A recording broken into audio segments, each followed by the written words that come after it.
lu jadi anggun tuh karena Resa. Iya bisa dibilang begitu ya. Maksudnya nggak anggun-anggun banget mungkin sekarang, tapi better lah. Kalau ngeliat gue yang dulu ya Allah lah, gue sendiri juga kadang kalau ngeliat juga gini amat gue gitu. Jadi pertengkaran kalian tuh temanya musik semua ya? Temanya musik semua, dan itu yang paling dahsyat ya, yang paling gitu tuh, bisa tuh kayak gitu tuh. Pecah tuh, gue pulang ya ke rumah orang tua tuh bisa. Cuma gara-gara musik? Cuma gara-gara musik. Lu berapa kali pacaran? 2. Sebelum Resa 1? 1. Itu berapa lama? 6 bulan doang. Oh sebentar. Gue bahkan punya lagu buat dia. Ada apa? Ada. I used to have a boyfriend who loved me so much. Yeah.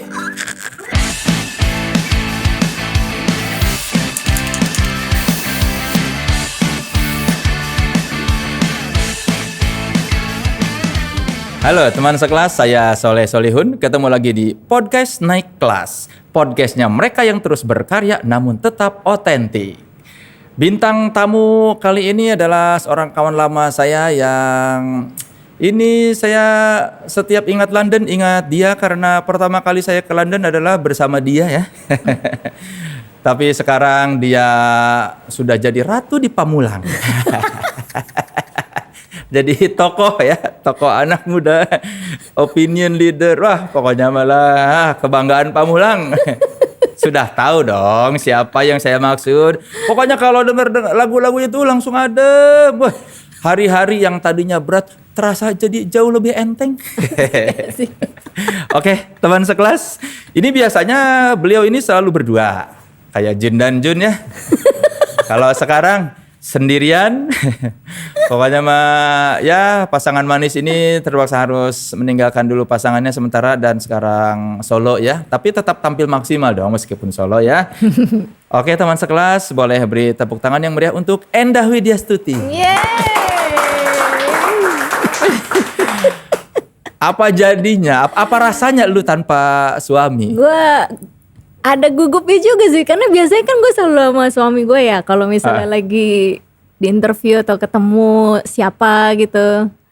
Jadi biasanya tuh pasti kalau ada hal-hal yang gue gugup atau apa tuh dia yang nekel gitu. Atau misalnya ada yang dia gimana, gue yang nekel. Ini sekarang gue harus mengatasi semua sendiri nih.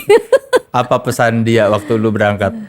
Ya untuk kali ini kayaknya percaya sih, karena mungkin lu yang interview ya. Cuman kadang-kadang dia suka pokoknya ngecek baju tuh, dia tuh ntar pakai apa gitu. Kalau soalnya kan biasanya kalau sama dia yang ngatur tuh bajunya. Oh malah dia yang ngatur ya? Dia sangat ini sekali fashion apa ya ibaratnya ya. Pokoknya sangat memperhatikan lah. Nah, terus hari ini nih gue nanya, "Oh, nah aku pakai baju apa ya?" gitu. Terus dia bilang, "Aman, kamu pakai jeans sama atasan putih aja," kata dia gitu. Terus kok gitu? Aku udah lihat semua videonya, kata dia. Oh gitu. Iya. Oh dia riset dulu. Dia riset, emang pinter juga. Gue pikir iya kenapa gak gue yang melakukan itu ya. Tuh Resa tuh. Terus ya apa namanya, karena biasa berdua ya Leh ya. Banyak hal-hal yang gue kayak ya udahlah gue selalu berdua. Jadi ada hal-hal yang mungkin gue tahu ini topiknya kayaknya pasnya Resa deh. Jadi biasanya yang jawab. Itu sih. Makanya lu belum terpikir untuk bikin karya sendirian tanpa Resa? Belum kepikiran sih. Entah kenapa gue nggak terlalu apa ya, maksudnya nggak terlalu punya gairah untuk kesana. Karena buat gue di Endah Resa tuh semua tuh udah terakomodir gitu. Semua idealisme dan keinginan gue, iya. Musikalitas lu. Bener. Paling kalau misalnya kolaborasi sama orang gitu ya. Ya either untuk networking, friendship, atau misalnya buat emang karena gue suka lagunya, atau untuk sesuatu gue kolaborasi sama orang lain sebagai diri gue sendiri lah gitu. Berarti lu tergantung sama Resa sekarang? Mungkin bisa dibilang, kalau dibilang tergantung mungkin enggak. Cuma mungkin gue akan lebih firm gitu. Gue akan lebih merasa jejak kalau sama dia gitu. Berarti lu gamang tanpa Resa? Ada gitunya mungkin. Kayaknya ya. Padahal dulu gue kayak wah pengen independen sendiri bisa gitu. Cuman makin kesini kayak gue semakin merasa memerlukan dia gitu. Hebat Resa. Gitu ya. Jadi lu yang ini ya, candu dia ya? Kayaknya sih gitu ya. Banyak hal-hal yang biasanya gue kayaknya dulu gue biasa mutusin sendiri deh gitu. Sekarang banyak yang gak bisa. Apa misalnya?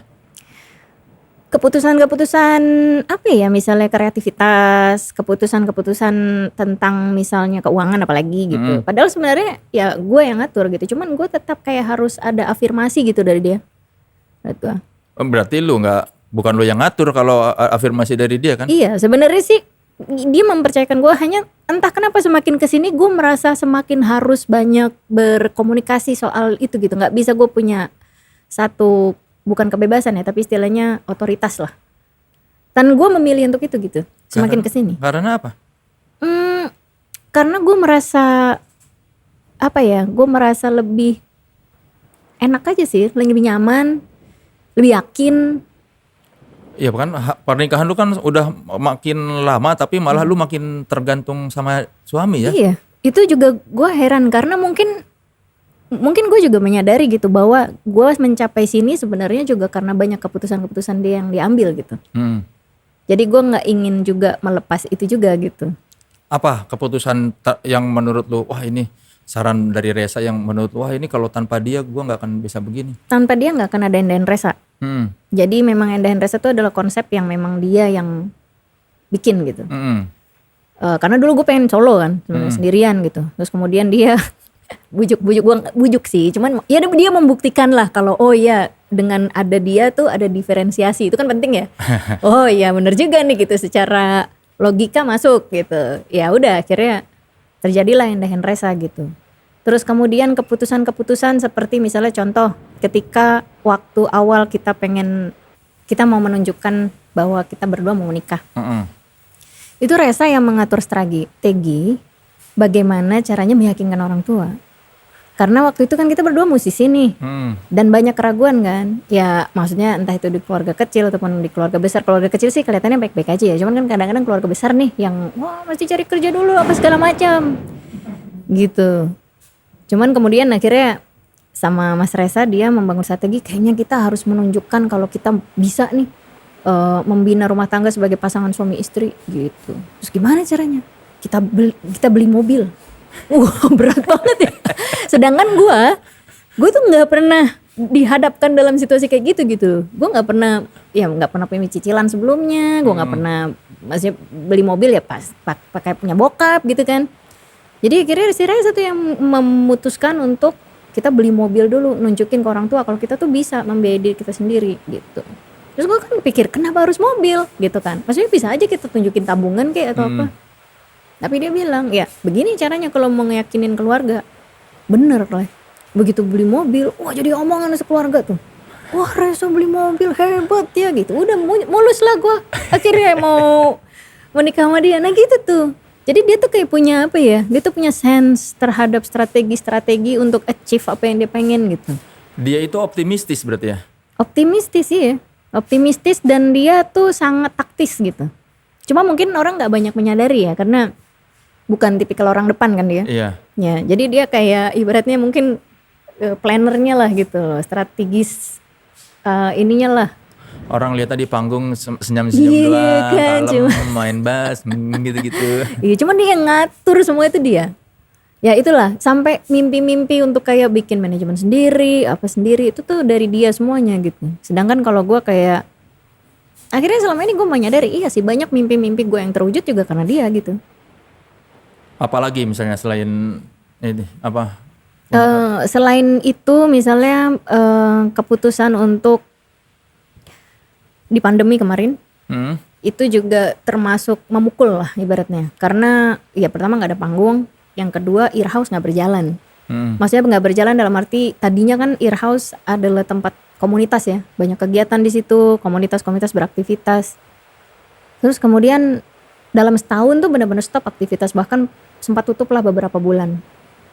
Gue sempat agak berkecil hati tuh di situ. Gue pikir apa tutup aja ya, karena kan kalau jadi F&B doang gue nggak di situ sebenarnya gitu. Maksudnya passion gue nggak ke sana. Gue membangun tempat itu memang untuk sebagai tempat sharing, komunitas. Ya udah tiba-tiba Randy dan Resa gitu berdua lah.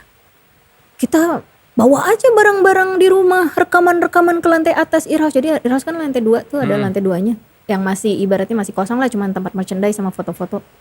Ya udah akhirnya jadi studio tuh sepanjang 2021. Hampir sekitar berapa belas rilisan yang diproduksi di situ. Entah ngeproduksi, as a producer, mixing mastering, rekaman doang. Jadi emang banyak keputusan-keputusan yang gue pikir ini memang kayaknya memang harus sama Resa gitu. Mungkin kalau gue sendiri, gue nggak akan punya kepikiran kayak gitu. Makanya lu selalu mempercayakan keputusan-keputusan itu sama dia ya, karena sudah terbukti. Sudah terbukti. Meskipun kadang dia balikin lagi ke gue sih. Hanya entah kenapa gue merasa yakin gitu. Lebih yakin lah kalau memang gue mendapat afirmasi gitu sama Reza. Ini kacamata couple juga dia yang Dia, ini udah ganti lagi lah. iya kan? Kemarin gue liat tuh kacamatanya couple. Iya, ini lain lagi. Ini dia juga yang milih nih. Oh, dia Wah, yang milih. ini iya menyambut album berikutnya katanya gitu ya. Udah gue ngikut-ngikut aja ya. Emang absurd banget orang. Cuman Tapi ya gitu. teman sekelas ini obrolan perjalanan cinta Enda Reza ini jadi makin manis soalnya di luar lagi hujan nih. Oh iya benar. Takutnya nanti ada yang nanya ini apa kok ada kresek-kresek. Oh, iya. Bukan kresek-kresek ya, itu memang suara hujan biar makin syahdu. Makin syahdu dan banyak berkah. Iya. Katanya hujan kan mendatangkan berkah. Tapi kalau lu sama Reza hujan-hujanan kan males kan, pasti neduh kan. Apalagi anaknya gampang masuk angin. Iya, cuma di film pasangan hujan-hujanan Iya, itu. benar juga ya. Tapi tadi lu bilang katanya kalau sebelum-sebelumnya pas wawancara kalau lu salah ngomong Reza suka ngapain sih lu ngomong? Iya, suka gitu dia. Dia termasuk sensitif dengan kata-kata. Dia saking halus perasaannya ya. Pertama dia tidak ingin menyinggung siapapun. Hmm. Yang kedua kalau bisa bertutur kata yang baik lah, yang maksudnya yang manis gitu. Hmm. Ya memakai bahasa-bahasa yang baik lah. Mungkin kalau dulu kan gue biasa ngumpat apa segala macam zaman dulu ya. Emang lu dulu Ya begitulah. lu kasar dulu. Iya dulu kasar banget gue nyablak-nyablak gitulah. Kasar kayak gimana? Ya apa ya, anak tongkrongan kali ya. Yang Di panggung. Enggak di panggung. Tapi maksudnya ya di panggung kadang zaman dulu lah. Ya maksudnya waktu era masih emosi meledak-ledak. Dan emang pada dasarnya kan emang gue sangat cablak ya gitu. Ya setelah ketemu Reza tuh banyak lah yang diperbaiki ya. Penampilan gitu, didandanin. Bagaimana cara berjalan bahkan. Serius? Iya. Emang lu dulu jalannya kayak gimana? Gak tahu ya. Ya pokoknya nggak anggun lah gitu. Sampai gue harus kalau misalnya lihat garis tuh, Tuhan, kalau misalnya lihat tuh garis jalannya tuh begini gitu. Aneh banget ya. Tuh Reza tuh. Pasti tapi memang maksudnya gue maksudnya gue paham dia seperti itu untuk ibaratnya apa ya, bukan membenahi ya, tapi memberi masukan lah. Lu jadi anggun tuh karena Reza. Iya bisa dibilang begitu ya. Maksudnya nggak anggun-anggun banget mungkin sekarang, tapi better lah. Kalau ngeliat gue yang dulu ya Allah gue sendiri juga kadang kalau ngeliat juga gini amat gue gitu. Zaman lu gitar listrik. Ya gitar listrik zaman dulu lah. Sebelum mungkin masih SMA atau misal baru-baru lulus gitu. Pengaruh instrumen kali ya. Iya dan gue juga sangat suka musik-musik yang, maksudnya referensi gue kan hair band rock ya. Hair band rock terus maskulinitas gitu. Ya kan, terus aksi-aksi yang wah taruh kaki di atas monitor speaker gitu kan. Ya tontonan gue kan gitu dari zaman remaja. Gue gede dengan band-band semacam itulah.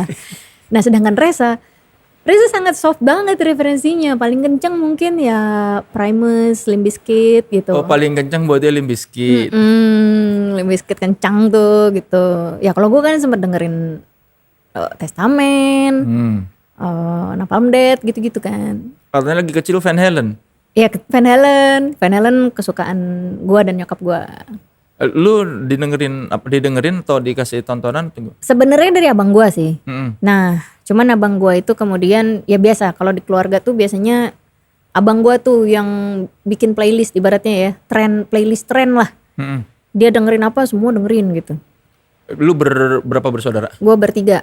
Gue, kakak gue yang laki-laki tuh terpaut 9 tahun sama gue. Jadi pada saat gue kecil itu tren hairband Metallica dan segala macam tuh lagi naik lah gitu. Nah kemudian kakak gue yang kedua itu perempuan, itu era-era new wave, Duran gitu. Nah gue nih seharusnya kan era New Kids on the Block kan. Iya. Ya kan, harusnya kan era-era New Kids on the Block, era-era waktu itu mungkin kalau pertengahan mid 90-an mungkin alternatif. Iya. Nah cuman karena gue banyak dengerin referensi kakak gue ya, referensi gue banyak ke rock hard rock lah. Gitu. Itu apa Van Halen dikasih tahu nyokap? Dikasih tahu abang gue. Oh abang. Kemudian nyokap gue jadi tergila-gila. Gue juga. Jadi abang lu meracuni satu rumah. Meracuni satu rumah tuh. Maksudnya nyusun playlist tuh gimana? Apa ya? Jadi ini ada cerita menarik sih tentang abang gue yang gue cukup terharu kalau setiap kali inget. Jadi nyokap gue tuh termasuk nyokap yang dibilang asik lah ya. Mungkin kalau misalnya orang tua biasanya kolot gitu, referensi musiknya itu apa ya, di generasi dia doang gitu. Jadi kalau nyokap gue dulu kan generasinya mendengarkan misalnya Everly Brothers, Pat Boone gitu yang slow-slow ya. Tiba-tiba abang gue nyetel satu musik White Lion kenceng-kenceng. Terus nyokap gue gedor-gedor kamar kakak gue. Arif, namanya kan Arif. Matiin itu musik, berisik banget gitu. Mama gak suka musik Arif gitu. Terus abang gue matiin sambil keluar kamar bilang, aku juga gak suka musik mama. Banting pintu, cabut kakak gue. Nyokap gue masuk ke kamar kakak gue kan. Nyokap gue tuh pengen hancurin semua kaset-kasetnya. Karena saking sebelnya gitu kan. Kakak gue cabut, nyokap masuk ke kamar kakak gue. Terus udah mau ngancurin kasetnya, terus dia lihat apa sih yang didengerin tadi gitu. Terus dia ngeliat liriknya. Lirik When the Children Cry-nya White Lion. Terus kayak, ini liriknya bagus banget ya gitu. Terus dia malah mendengarkan. Malah kemudian dengerin. Terus kemudian pas kakak gue balik, ternyata bagus juga ya lagunya White Lion. Ya emang bagus-bagus, kakak gue ngomong gitu. Udahlah, sejak saat itu nyokap gue bilang, emang kayaknya orang tua tuh harus belajar dari anaknya kadang-kadang untuk mendapatkan sesuatu referensi mungkin musik yang baru gitu. Ternyata nggak semua referensinya jelek kok gitu. Akhirnya mereka mendengarkan sama-sama. Bernyanyi sama-sama. When the children cry. Itu ya begitulah kisah nyokap gue ya. Maksudnya akhirnya kalau misalnya kakak gue nggak ada, musik itu tetap terdengar. Gitu. Karena nyokap lo yang muter. Karena nyokap gue yang muter. Jadi meskipun kakak gue main kemana, gue kan di rumah. Ya nyokap gue muter, ya gue denger juga akhirnya. Gitu. Jadi emang perannya beliau sih lumayan tinggi ya. Coba kebayang kalau misalnya ternyata gak boleh gitu. Ya mungkin gue gak akan belajar gitar atau gue gak akan mendengarkan musik-musik yang gitar virtuosistik lah. Yang membuat gue punya ambisi untuk jadi pemain gitar gitu kan. Idola lu tuh laki-laki semua ya. Makanya lu jadi beringas gitu ya. Beringas iya sih. Ya gitulah ya zaman itu gitu. Tapi Endah yang sekarang ini Endah yang terkungkung atau Endah yang seperti apa karena? Waduh, gue nggak tahu ya. Gue sih merasa terkungkung nggak juga sih. Gue sangat enjoy dengan diri gue yang sekarang sih. Gue merasa jauh lebih baik justru. Karena gue juga melihat gitu, merefleksikan gue yang dulu sebelum ketemu Reza dengan yang sekarang. Gue ya seperti yang lu bilang beringas kayaknya gue, nggak pakai filter kalau ngomong, terus juga terlalu blak-blakan ya. Kadang gue kurang punya sensitivitas gitu. Kalau misalnya gue ngomong perasaan orang lain tuh kayak apa sih nanti gitu. Nggak punya tuh gue sense itu tuh. Sense-nya nol tuh kalau gitu. Emang ada orang yang pernah patah sakit hati karena omongan lu? Gue rasa mungkin iya sih. Gue rasa mungkin iya. Cukup banyak mungkin. Kurang empati Kayaknya. Ya mungkin karena terlalu, gue gak tahu ya. Sebenarnya karena gue terlalu apa adanya aja sih. Maksudnya kayak terlalu, ya perasaan gue begini. Gue gak suka ya gue gak suka gitu. Hanya untuk menyampaikan ketidaksukaan itu kan ternyata perlu cara yang baik juga gitu. Atau perlu trik yang baik juga bagaimana supaya orang tidak tersinggung gitu. Nah itu yang Reza jago banget sebenarnya. Itu yang Reza punya. Gue harus belajar dari dia untuk masalah itu. Jadi Reza tuh bikin lu lebih lembut, lebih peka. Benar, lembut, peka, kemudian juga lebih aware terhadap diri sendiri juga. Kadang gue gak aware sama diri gue sendiri juga soalnya. Apa misalnya? Iya misalnya ketika gue harusnya istirahat gitu. Atau misalnya ketika gue harusnya berkarya, atau misalnya ketika gue harusnya latihan. Reza tuh cukup aware loh sama hal-hal kayak gitu. Dia sebenarnya kelihatannya aja begadangan apa segala macam.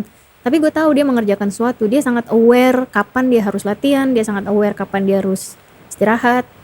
Kapan dia harus emang ini saatnya gue kerja nih. Mikirin konsep apa gitu. Gue kadang remnya blong tuh. Giliran malas-malasan terus. Gak punya awareness itu. Berarti dia itu disiplin atau kaku? Nggak ada disiplin kaku sih. Cuman lebih ke apa ya? Dia sangat tahu apa yang dia pengen aja. Punya pola itulah gitu. Dia sangat mengenal dirinya sendiri menurut gua. Dia sangat tahu maunya apa dan mengenal dirinya sendiri seperti apa menurut gua.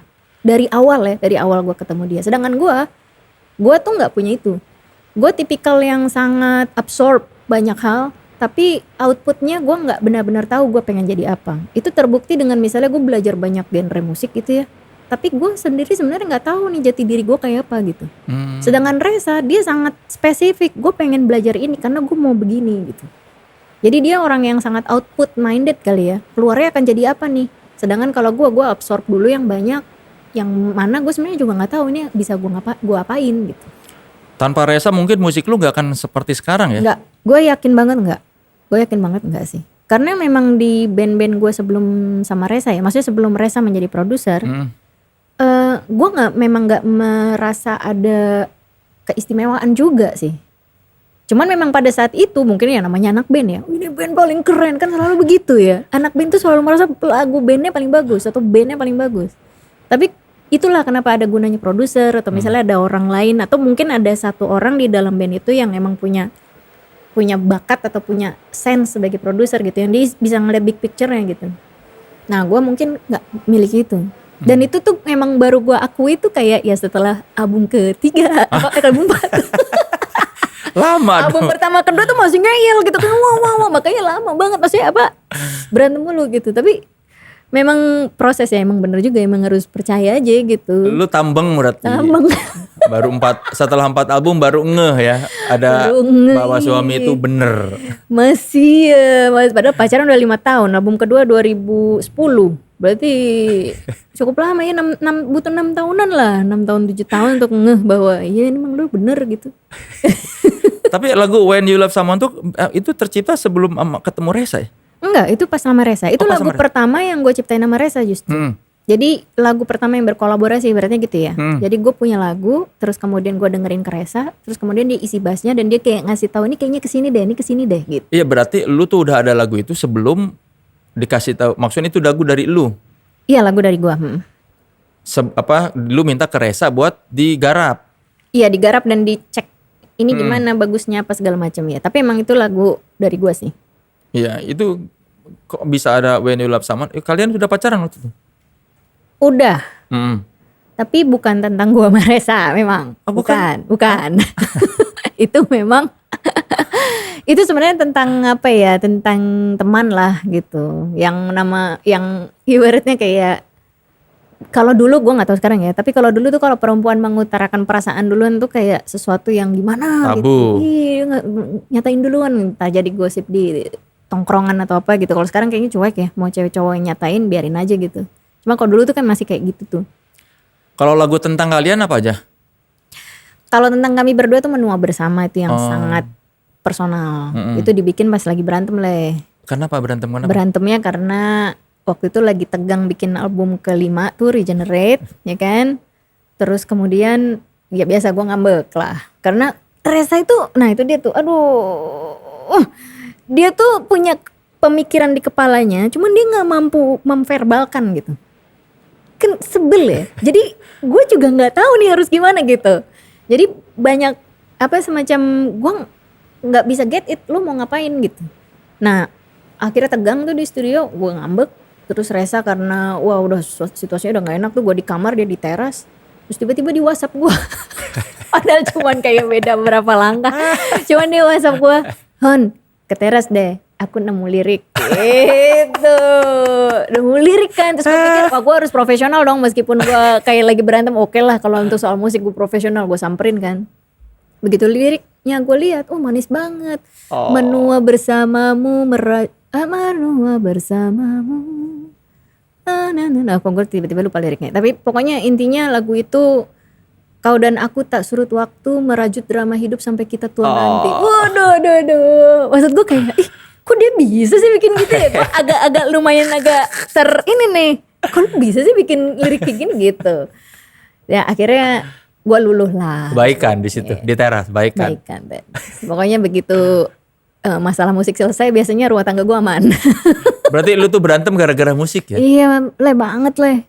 Musik tuh menjadi pelekat tapi juga bisa menjadi perenggang juga.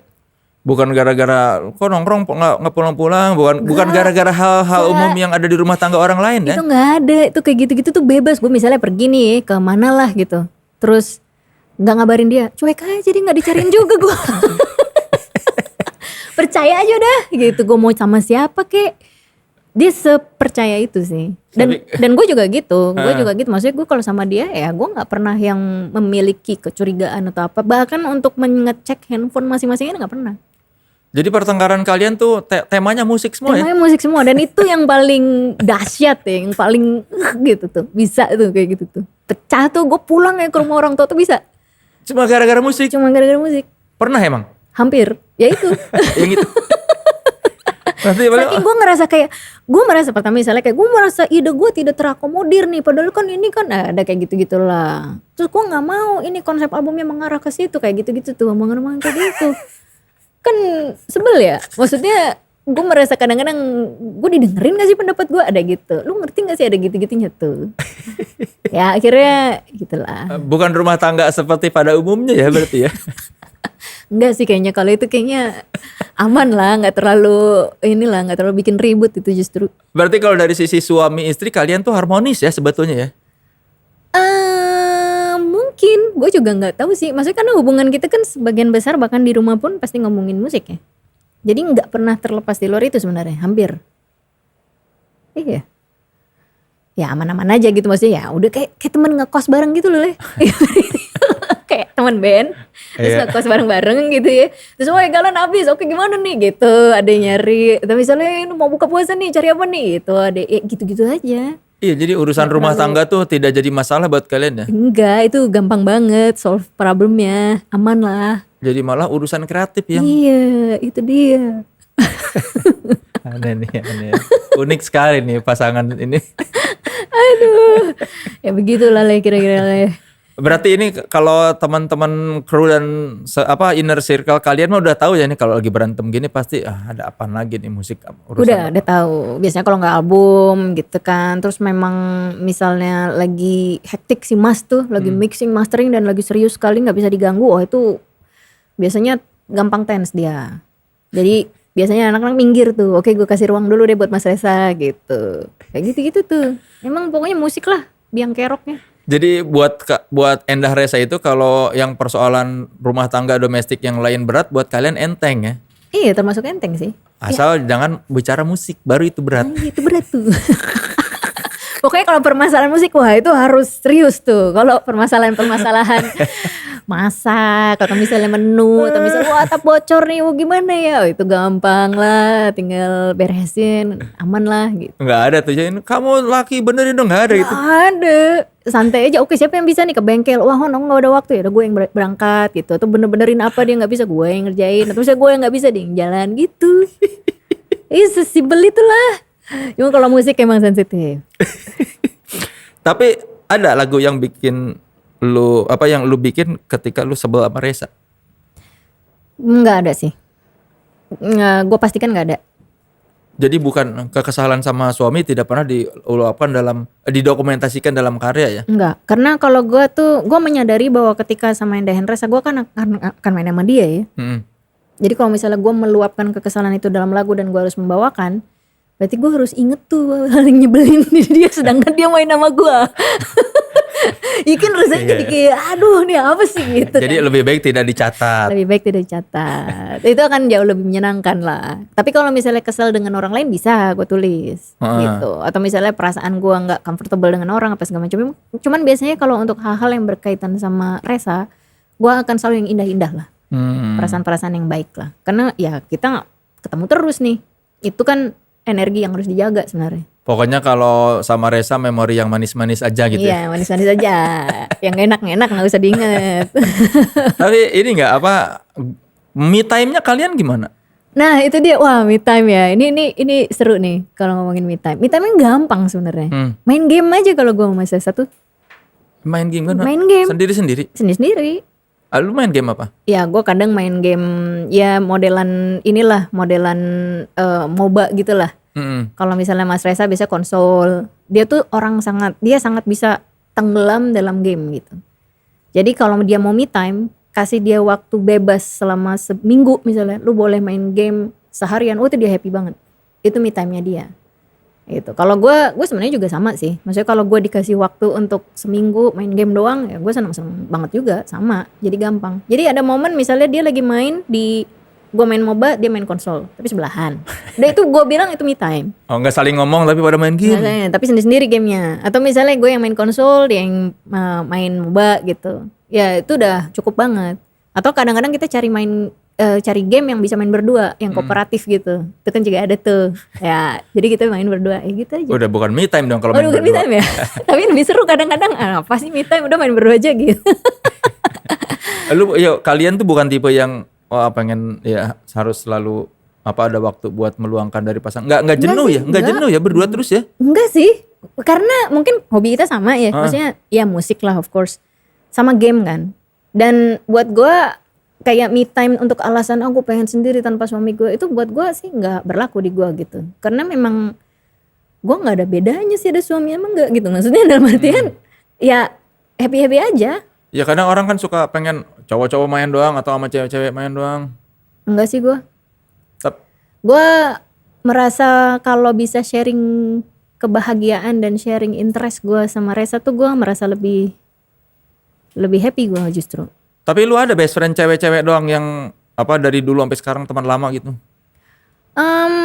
Nggak terlalu banyak ya. Gue kayaknya justru malah yang dekat paling gue sekarang tim gue sekarang. Jadi nggak ada orang yang dari zaman dulu gitu yang sampai sekarang berteman, teman dekat? Enggak. Buat gue ya keluarga gue dan tim gue yang present, yang hadir pada saat itulah orang-orang terbaik gue gitu. Itu sih. Dan gue juga nggak pernah curhat-curhat yang gimana ya. Maksudnya lebih ke obrolan kerjaan, interest segala macam. Curhat gue ya ke Reza aja. Ya karena masalah lu juga masalah musik ya. Iya, mau cerita ke siapa juga bingung kan. Gitu. Ya lebih enak gitu juga kayaknya sih. Ya ini kan di lagu lu tuh ada slow ya? Oh iya, Itu kan slow. liriknya kompilasi berbagai kutipan ya? Iya, itu juga Reza tuh yang itu Reza. mikirin. Iya. Jadi waktu pandemi itu kan lagu yang rilis pertama di quarter awal pandemi kayaknya. Oh, di semester awal lah. Itu kan rilis bulan Mei itu. Bulan puasa tahun 2020. Momen-momen terberat gua lah maksudnya. Mungkin kalau misalnya Reza ya begitu pandemi, dia ya bukan dibilang happy ya, tapi dia bisa melakukan banyak hal gitu. Jadi dia bisa melakukan macam-macam. Sedangkan gua kan orang sosial banget ya. Maksudnya orang yang bersosialisasi lah. Gue suka komunitas. Oh jadi gua stres banget kan. Pada saat awal pandemi nggak bisa kemana-mana. Nah kemudian akhirnya sama Reza, udah kita bikin single yuk. Bikin lagu apa nih? Wah tadinya gue bikin lirik tentang inilah anger lah karena gua nggak bisa kemana-mana apa segala macam. Jangan gitu bikin liriknya, kita harus bisa menerjemahkan pandemi ini dari sudut pandang yang lain gitu. Oh kayak apa ya, misalnya kayak ini aja yuk, coba bikin judul-judul lagu kayak main game aja gitu. Akhirnya coba cari judul-judul lagu untuk dirangkai dalam lirik gitu dia. Terus ya udah akhirnya gue bikin lah ya, maksudnya lagu ini gini. Terus judulnya slow aja. Kenapa slow?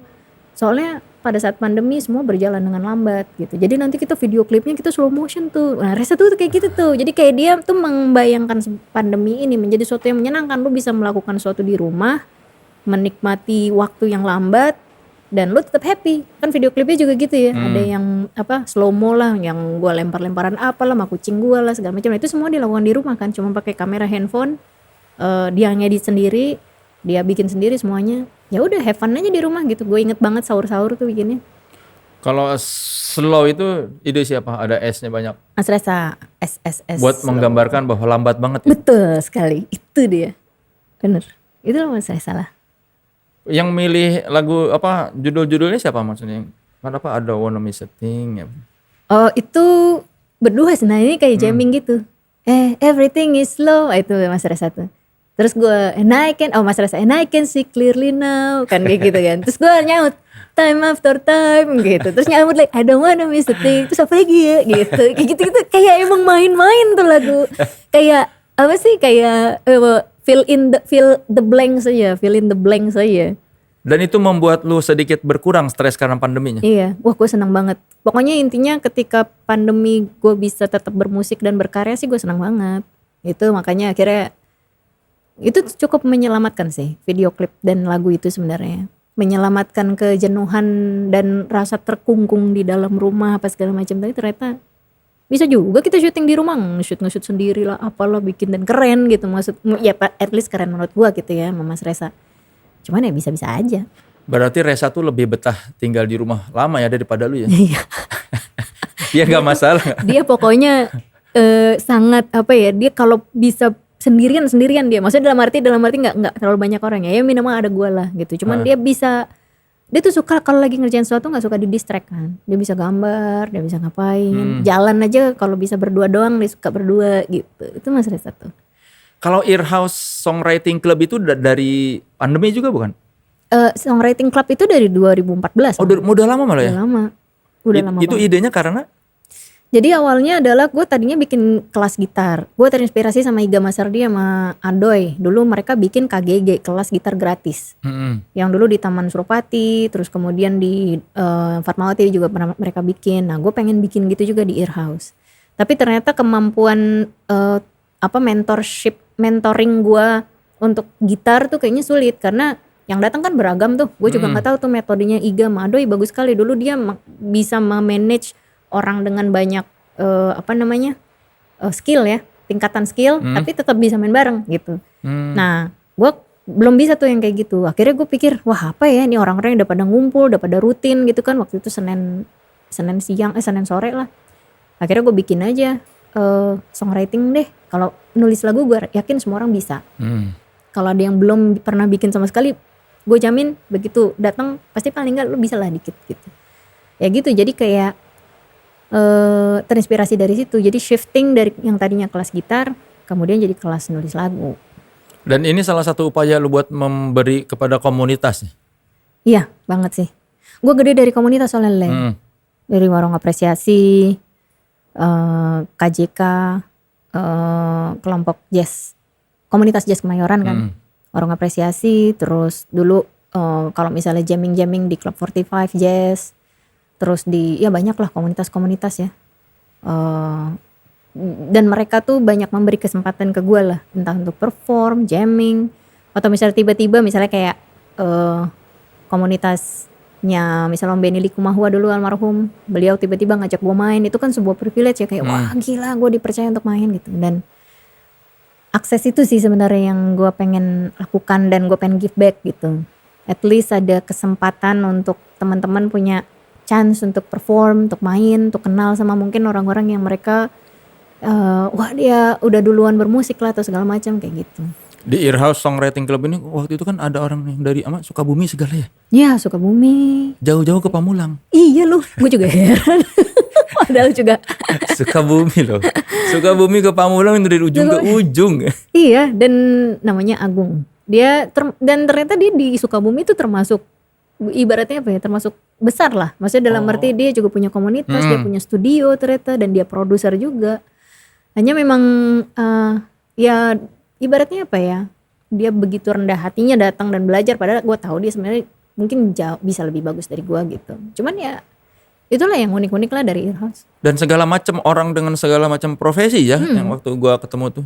Iya, ada polisi, tapi waktu itu belum ketemu loh ya. Tapi ini ada polisi juga yang belajar nulis lagu kan. Terus ada anak IT misalnya gitu, IT spesialis yang nerdy gitu kan. Terus salah satu cara dia punya teman dan bergaul ya misalnya dengan songwriting club. Ya banyak macam sih, ada ibu rumah tangga. Mereka itu rata-rata datang untuk mencari teman atau untuk belajar menulis lagu? Ya mungkin keduanya ya. Karena sebenarnya kalau belajar nulis lagu doang kan lewat YouTube bisa ya. Terus kalau mau cari teman, nah mungkin lebih ke cari temannya juga. Karena kan buat kadang-kadang kita tuh butuh lingkungan untuk memotivasi kita untuk berkarya gitu. Dan itu yang gue bangun sih sebenarnya. Lingkungan yang sehat untuk mengapresiasi sebuah karya gitu. Apa biasanya kegiatan Earhouse Songwriting Club itu? Paling kita datang mulai biasanya hari Senin jam 8 sampai jam 10-an ya. Atau jam 11. Biasanya gue kasih materi dulu. Entah materi apa aja yang pengen gue share lah. Misalnya bedah lirik lah. Atau misalnya ya banyak lah referensi segala macam, setengah jam atau 45 menit. Abis itu mereka mempresentasikan PR-PR mereka. Jadi gue selalu kasih PR tiap minggu.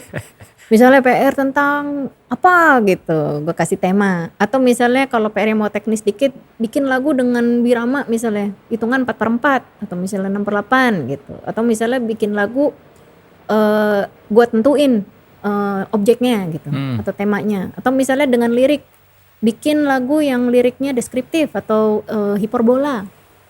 Atau misalnya apa lagi? Misalnya perumpamaan tuh metafora. Atau misalnya gue kasih bacaan puisi gitu, masing-masing harus menginterpretasikan dengan karyanya mereka sendiri gitu. Nah itu mereka kerjain setiap minggu. Gue juga bingung tuh, rajin-rajin banget. Padahal gue kayaknya kalau kuliah aja gak serajin-rajin banget juga sih. Serius ya? Serius, cuman sebenarnya nggak seserius-serius amat ya. Gue nggak pernah memaksa. Gue selalu bilang kalau mau ngerjain boleh, kalau enggak juga nggak apa-apa. Cuman gue ingetin kalau mau jadi penulis lagu, tidak ada cara lain untuk bisa menjadi penulis lagu yang baik tanpa latihan dengan nulis. Kayak misalnya main gitar, ya kan kalau misalnya gue mau jadi gitaris gue latihan kan fingering apa segala macam gitu. Vocalizing, gitu-gitu. Nulis lagu ngapain kalau nggak nulis? Terus nulis kan? Tapi apakah semuanya punya kemampuan musikal? Iya. Buat gue sebenarnya semua orang pasti punya sih. Cuman mereka nggak menyadari kekuatannya di mana. Mungkin ada yang kekuatannya dia nggak bisa dengan melodi yang banyak, tapi liriknya powerful. Ya bisa mainin ritme. Makanya banyak lahir mungkin lagu-lagu yang melodinya dengan harmoninya mungkin nggak banyak atau nggak rumit gitu, nggak yang mungkin nggak gitu. Tapi cuman tapi liriknya tajam misalnya.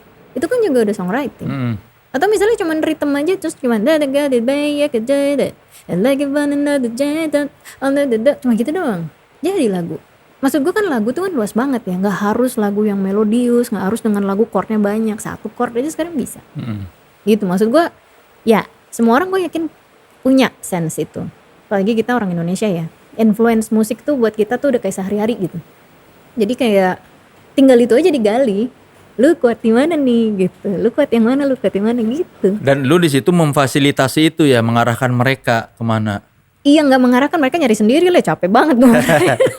Oh gue pikir lu yang kayaknya lu cocoknya kesini deh. Enggak, itu tugas produser kan. Cuman kalau gue lebih ngasih experience aja ke mereka. Ada metode ini, coba. Metode ini, coba. Ada gini, lu cocok apa enggak? Gini lu suka apa enggak gitu. Maksudnya nanti mereka kan kebentuk sendiri, nyari sendiri. Jadi sebetulnya lu tuh bukan menjadi guru ya? Enggak, gue gak jadi guru. Gue gak merasa lebih tahu juga kok. Gue cuman kayak ngajak jadi tempat diskusi aja. Terus kemudian mereka perform, that's it. Cuman gue selalu ngelihat kalau ada orang-orang yang mereka melakukan formula yang sama atau misalnya tipikalnya sama, gue biasanya kasih PR dengan challenge yang beda gitu supaya mereka nyoba yang lain aja. Siapa tahu dengan nyoba yang lain, oh ternyata dia suka sih. Kalau dikasih berkali-kali dia begitu terus, oh ya udah dia begitu doang berarti emang itu berarti gitu. Cuman kan ada yang bisa berubah-ubah. Dan menurut gue nggak apa-apa, challenge aja metodenya beda-beda. Sekarang udah aktif lagi Earhouse Songwriting Group? Sudah. Terakhir kemarin ada performance, maksudnya dalam arti mereka udah ada yang perform, ada beberapa tamu juga yang datang sharing dengan baik hati soal pemikiran-pemikiran dan metode nulis lagu mereka. Setiap hari Senin juga? Setiap hari Senin. Jam 8? Jam 8 malam, gratis. Ya, silakan teman sekelas kalau mau datang ke Pamulang ya. Jauh banget ya. Aduh. Enggak jauh. Enggak jauh ya. Jauh itu kan tergantung sudut pandang. Oh asik. Kalau kata orang Pondok Cabe enggak jauh. Oh enggak jauh, benar. Kalau kata orang Sukabumi jauh. Iya. Kemarin tuh berapa tahun lalu lu sempat rame yang soal royalti ya, lu apa menulis. Oh iya. Udah selesai. Walaupun gue tahu pasti belum selesai. Jadi gimana? Apa kelanjutan dari rangkaian tulisan lu? Jadi lu sempat nulis di mana? Di Kompas ya? Di Kompas. Lu menjawab tulisan yang sebelumnya siapa penulisnya? Enggak ada. Gue mengungkapkan kegelisahan lah gitu. Iya, sebenarnya kekritikan mengenai transparansi lah, royalti dan akuntabilitasnya gitu ibaratnya ya. Kemudian itu dijawab sama Mas Anas. Mas Anas tuh yang salah satu promotor ternama lah di Jawa Tengah. Terus kemudian dijawab lagi sama Kholil. Kemudian dijawab lagi sama Mas Panji. Mas Panji tuh ini ya penasihat hukum lah untuk Haki gitu. Ya udah jawab-jawaban tuh jadinya. Pada jawab-jawaban di Kompas. Pada jawab-jawaban di Kompas. Saling menanggapi ya. Tapi seru juga sih. Maksudnya dalam arti ada istilahnya ada apa ya? Ada tukar pikiran lah. Dari situ juga jadi belajar banyak lah. Apa jadi persoalan terbesarnya tuh apa? Persoalan terbesar adalah kita tidak pernah memiliki satu collecting society ibaratnya gitu ya, sistematika untuk mengkolek royalti secara benar gitu, secara transparan dan secara presisi. Karena memang mungkin berat juga ya untuk bikin gitu, atau mungkin juga memang belum ketemu aja mungkin metodenya gitu. Jadi memang itu jadi problem. Kalau lagu-lagu Endah Endresa didaftarkan kemana? Kalau gue karena misalnya gue pakai agregator, ya gue ada publishing administrator gitu untuk mechanical royalty. Tapi memang gue selama ini belum mendaftarkan ke LMK memang gitu. Karena ya itu tadi ya, gue ada permasalahan, maksudnya gue masih mencari lah mana yang suitable lah ibaratnya gitu. Berarti lu belum melihat ada yang bisa dipercaya gitu ya? Bisa jadi mungkin, atau bisa jadi emang belum cocok aja. Dan itu adalah satu bentuk apa ya ibaratnya ya, gue masih belum serak aja gitu. Biasanya kalau keraguan-raguan kan lebih baik tidak ya. Kalau kata bokap gue sih dari dulu begitu, kalau ragu-ragu jangan dok, selalu gitu.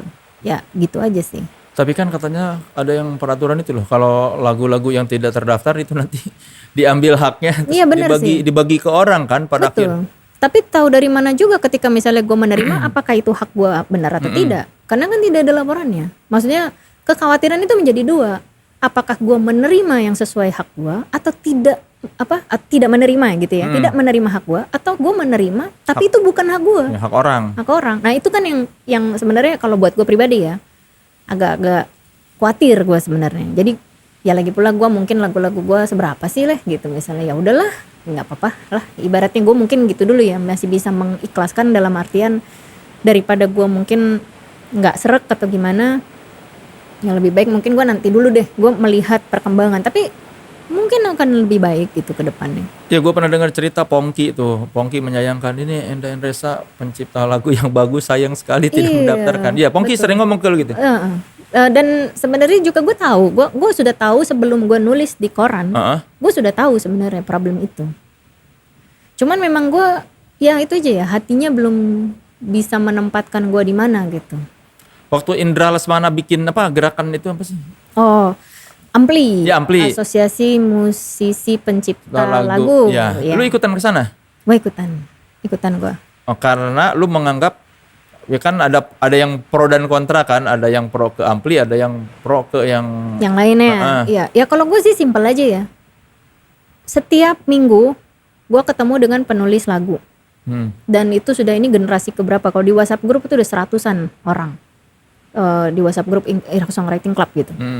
Yang pernah datang ya. Setiap minggu gue menjadi saksi mata lahirnya lagu-lagu baru karena gue kasih PR. Selalu gue menjadi saksi mata datangnya penulis-penulis lagu yang promising gitu, yang sangat bagus gitu. Dan ketika gue tidak memiliki kontribusi real terhadap apa ya, yang paling gak suara gue atau gerakan gue yang bisa memperbaiki atau at least membuka mata gitu. Ya gue ngerasa jadi ngapain gue bikin itu gitu. Cuman at least kalau misalnya gue nulis atau misalnya gue punya sesuatu yang diperjuangkan, itu nanti jadi legacy kan. Setidaknya orang-orang yang maksudnya membaca atau misalnya orang-orang yang mengetahui misi visinya atau ada problem nih yang harus diperbaiki, itu jadi PR buat mereka juga gitu. Oh iya ternyata ini suatu hari ketika mereka menduduki jabatan tertentu atau misalnya mereka punya posisi tertentu dalam hal-hal yang menyangkut entah regulasi atau apapun, mereka ingat gitu, oh ya ini ada problem nih yang harus diperbaiki, gitu aja sih sebenarnya. Sejauh ini setelah berbalas artikel di Kompas itu, apakah ada titik cerah? Titik cerah ada, jadi tiba-tiba sering diundang-undang acara-acara pemerintahan nih. Okay. Ya maksudnya kayak tukar pikiran, diskusi apa segala macam gitu ya. Tapi maksudnya dalam artian ya bagus lah, maksudnya dalam arti oh ya berarti mereka mendengar gitu. Meskipun secara konkretnya masih gua masih belum tahu ya karena kan kadang-kadang kayak gitu informasi-informasi kayak gitu mungkin masih eksklusif ya. Gua belum tahu lah ibaratnya kayak apa. Kemudian misalnya kayak kemarin ada tuntutan terhadap perbaikan kebijakan yang keluar misalnya.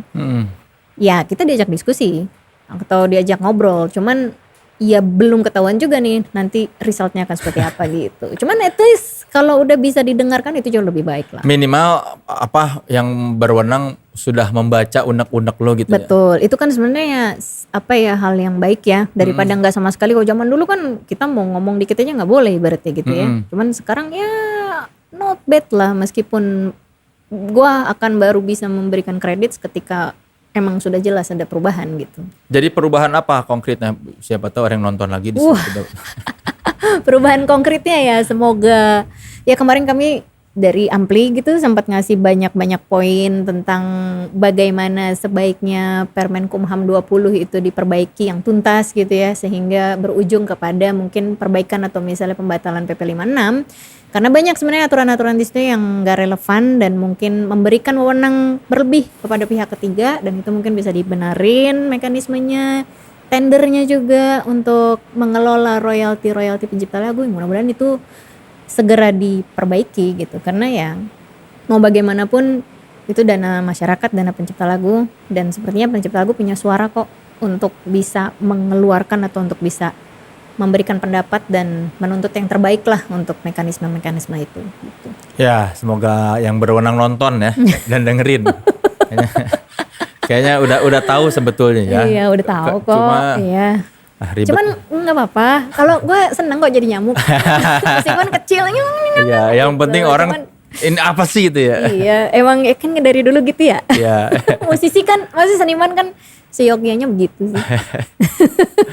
Oke nih, biar yang nonton enteng dulu pikirannya dari tadi membaca ruwet-ruwet kondisi industri musik dan royalti. Saya mau ngasih tahu promo jualan ya. Yang mau beli merchandise podcast naik kelas atau merchandise yang authenticity, silakan cari di e-commerce di sini. Nah. Tapi ini ngomong-ngomong soal bridgingnya nggak nyambung sih ya. Ngomong-ngomong soal musik, nih jadi Endah ini dulu waktu zaman masih gitaris elektrik, waktu zaman masih beringas, pernah jadi juara. Satu-satunya peserta ya. Iya. Di Fender Music Festival tahun 1999. Bener. Menang sebagai gitaris terbaik. Wah itu magic sih. Jurinya 3 orang. Siapa? Doni Suhendra, Edo Widis, Edo Fudu, Iya. Ian Antono. Wah, itu udah jawara-jawara semua. itu gue masih SMA tuh. Gitaris terbaik loh, girl power banget nih ngalahin semua peserta ya. Ya laki-laki umumnya. Iya, boleh dong dikasih lihat udah lu. lupa. Lu mainin potongannya aja riff-riffnya apa gitu. Nggak ada. Sebenarnya gue udah agak lupa sih. Cuma, inilah ya. Waktu itu tuh sebenarnya yang salah satu yang jadi lagu wajib itu Stairway to Heaven.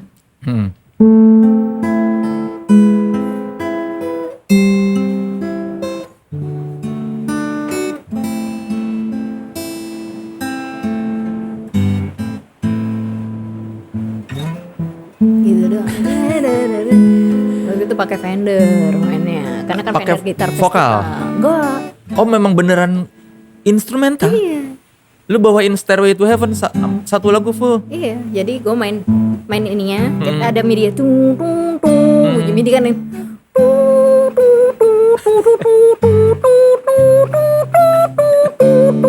Gitu kan. Ya, gue main ininya lah.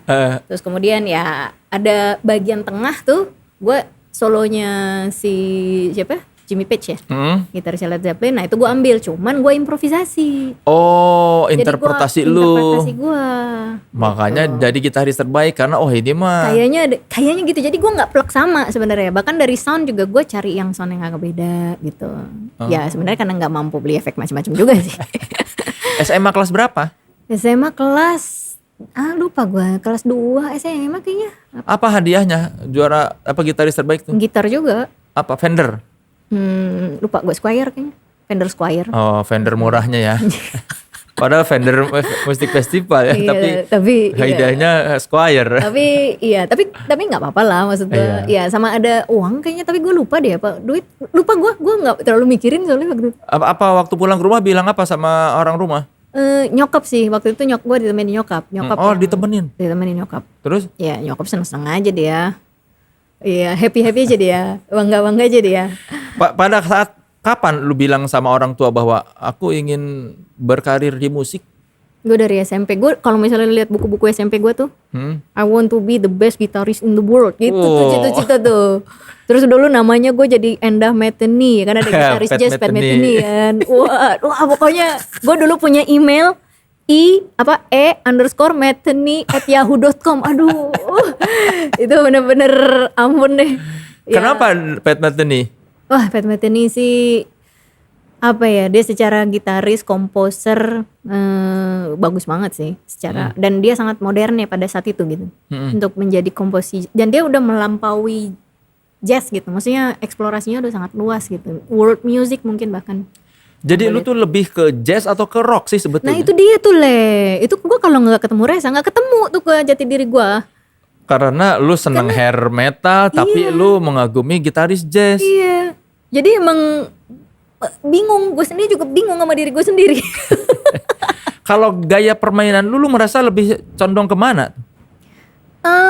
Gue nggak tahu ya. Gue belajar blues juga kan. Jadi ada momen dimana gue sangat blues banget gitu, misalnya lagi blues nih gitu. Tapi ada satu sisi misalnya gue kayak pengen mainin kayak bisa ya jadi jazz gitu. Tapi kalau misalnya mau blues, ya mungkin kalau blues gue nggak straight blues banget karena mungkin lebih banyak rock ya. Tapi banyak rock sih sebenarnya, rock dan jazz mungkin. Ya blues ada, cuman gue nggak berani bilang gue, maksudnya banyak blues juga. Dan itu semua Tapi kita. semua setengah-setengah lah. Nggak bisa didefinisikan juga sih. Tapi makanya musik Endah Endresa jadi kaya ya, karena segala macam pengalaman itu ada di situ ya. Mungkin ya, karena gue juga nggak tahu seberapa pengaruhnya. Tapi yang jelas ya gue jadi familiar. Misalnya kalau di jazz ada chord-chord kayak gini, ini familiarnya jadi gue nggak terdengar aneh, dan gue bisa membuat komposisi dari gue bisa membuat komposisi dari chord-chord kayak gini. Gitu. Maksudnya jadi itu mungkin mempengaruhi kosakata, kosanada gue. Jadinya ketika misalnya gue mau ketemu chord apapun ya gue bisa bikin lagu aja di situ gitu. Mempermudah gue aja. Gitu. Secara musikalitas lebih jago lu apa Reza? Wah. Reza kayaknya tetap sih. Tetap Reza. Musikalitas dia sih tinggi sekali sih. Iya. Karena gini, gue butuh belajar untuk bisa mencapai banyak hal loh. Gitu. Kalau dia tuh bisa belajar sendiri, dia tuh cerdas luar biasa sebenarnya. Cuman diajarin konsep dikit langsung bisa gitu orangnya. Dia otodidak juga apa? Dia otodidak. Kalau gue kan les. Oh lu sempet les ya? Sekolah musik gue, terus kampus juga gue kuliah musik kan. Music education gitu, belajar klasik. Nah itulah gitu, di kampus gue belajar gitar klasik, coba bayangkan. Gue bahkan sampai sekarang masih ya kalau gue terlahir kembali misalnya gitu, entah jadi orang yang berbeda, gue pengen jadi gitaris klasik. Beneran, karena buat gue itu kingdom atau kerajaan atau dunia yang berbeda, dan menarik sekali gitu untuk digali. Nah segitunya sih gue kayak gitu tuh. Berarti orang tua tuh dari awal udah mendukung lu ya? Iya, orang tua udah mendukung gue dari SMP tuh waktu bilang pengen jadi musisi. Udah banget. Ya kayak misalnya gue boleh les gitar itu kan maksudnya sangat terbuka lah ya orang tua gue ya. Terus dibeliin gitar elektrik gitu. Terus ya gue mau keluar sampai malam lah zaman dulu. Ngeband pulang jam 1 pagi, anak SMA ya zaman itu gitu. Cewek lagi naik angkot gitu zaman dulu juga. Cuek aja mereka, ya udah gitu. Dulu lu tinggal di Limo, Depok, Cinere. Oh iya, dulu masih sepi lagi ya? Masih sepi, jalanan belum diaspal gitu kan. Cuman gue cuek aja gitu nunggu. Ya mungkin kriminalitas gak setinggi sekarang juga kali ya. Belum musim begal ya? Belum musim begal tuh. Jadi kayak ya udah gue bawa gitar dan efek kemana-mana. Kakak-kakak lu ada yang bermain musik juga gak? Nggak ada yang spesifik. Kakak gue pencipta lagu sih sebenarnya. Maksudnya dia suka bikin lagu dan suka sharing gitulah di keluarga gitu. Kakak gue paling yang cowok main gitar sambil nyanyi juga. Tapi dia nggak serius kayak lu dari awal pengen jadi musisi? Dulu pengen jadi musisi, cuman ya begitulah. Dia mungkin karena ada apa ya ibaratnya ya persepsi orang tua namanya mungkin. Kayaknya lebih nyaman kalau misalnya dia tidak jadi musisi gitu. Jadi mungkin arahnya nggak ke sana akhirnya. Lu doang berarti yang memang konsisten dari awal ya? Iya, gue menyadari gue tuh ambisi abang gue dan ambisi nyokap gue. Jadi mereka tuh kayak karena abang gue nggak bisa ngeband, maksudnya nggak seleluasa gue, jadi dia ngasih referensi apa segala macem gitu ke gue. Terus nyokap juga karena nyokap kan pemain gitar dan nyanyi ya. Jadi dulu waktu SMA tuh nyokap punya grup band cewek-cewek. Oh gitu? Di Solo. Dan bawain lagu-lagu Beatles, bawain lagu Everly Brothers gitu-gitu. Terus pernah siaran di RRI juga. Penyiar? si bandnya itu. Nyanyi, iya. Dia punya grup sama kakak adiknya namanya Susna Bersaudara. Jadi Susi, dia Susi Lowati kan, sama Ratna. Susna Bersaudara. Itu nyanyi kayak model Everly Brothers gitu, suara 1-2, main gitar berdua gitu. Nah itu lumayan ya di Solo zaman itu ya, maksudnya untuk pensi kali ya. Pensi SMA Solo sih pada saat itu sih lumayan sering main gitu. Berarti mereka yang paling seneng ya ketika lu jadi musisi itu ya? Iya. Karena akhirnya ada yang meneruskan mimpi mereka gitu. Iya, itu dia. Jadi emang kayaknya sih ambisi yang mungkin mereka ibaratnya senang aja lah gitu kalau misalnya ada yang berhasil di musik. Itu yang lumayan membuka jalan gue lah. Dan kenapa gue di Earhouse gue bikin komunitas musik untuk memberitahu lah ke orang-orang bahwa musik itu tidak menyeramkan. Musik itu bisa kok gitu. Menjadi seorang musisi itu bisa, tidak menyeramkan, lingkungannya baik gitulah. Ya, jadi paling enggak ketika mereka datang ke Earhouse dan mereka ketemu gue sebagai musisi bersama Mas Reza, kalau mereka nggak jadi musisi, at least kalau mereka punya anak mereka mau jadi musisi itu boleh. Karena mereka udah tahu kehidupan dan dunianya kayak apa. Gitu. Ya kan selama ini kita mungkin melihat di media atau segala macam yang terekspos selalu yang jelek-jelek kan. Iya. Tapi kebaikannya kan banyak. Kalau gitar itu dari mana kecintaannya? Nyokap. Gimana ceritanya? Nyokap tuh suka ngiringin gue nyanyi sambil main gitar. Dari umur? Dari kecil. Dari umur, dari kecil banget. Dari umur 5 tahun kurang kali. Nyanyi-nyanyi lagu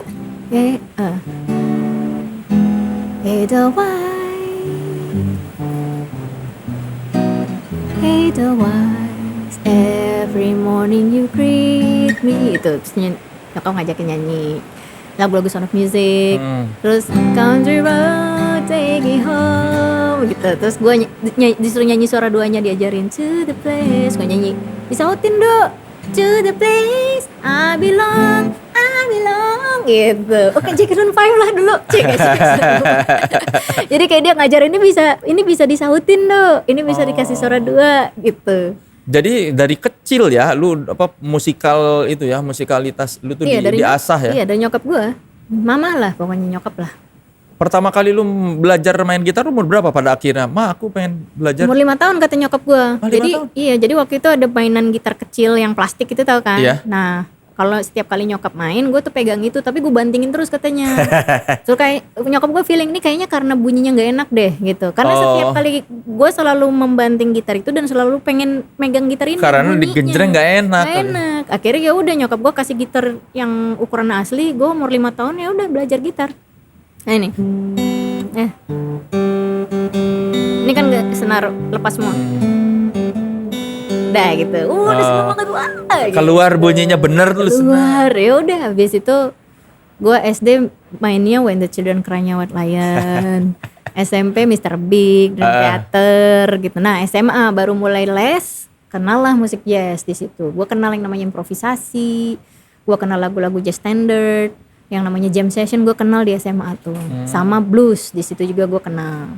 Berarti guru gitar pertama lu tuh nyokap lu ya? Nyokap dan abang gue dan teman-teman abang gue yang main ke rumah.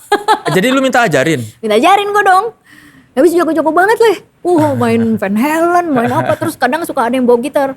Enda gue masih kecil banget kan. Jadi abang gue SMA, gue SD.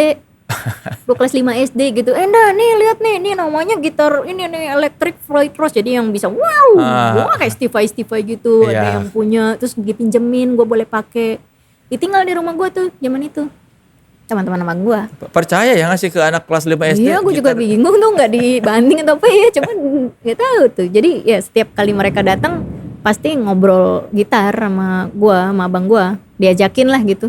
Jadi pas remaja kakak lu yang banyak mengambil peran buat ngajarin gitar? Ya akhirnya karena nyokap gue mungkin udah ini kali ya, udah nggak bisa lagi nih kalau main gitar elektrik. Nah abang gue pun sebenarnya main gitar elektrik punya keterbatasan, tapi dia punya teman-teman yang punya jago-jago main gitar elektrik tuh. Akhirnya bawalah dia teman-temannya ke rumah gitu. Jadi dia nih adik gue nih, anak SD pengen belajar gitar gitu, lu lihat deh gitu. Kadang-kadang kayak ini aja jadi teman-temannya, ayo malah ibaratnya malah ke gue dulu, gimana gitu. Terus gue ngeliat mereka main terus ngajarin gitu.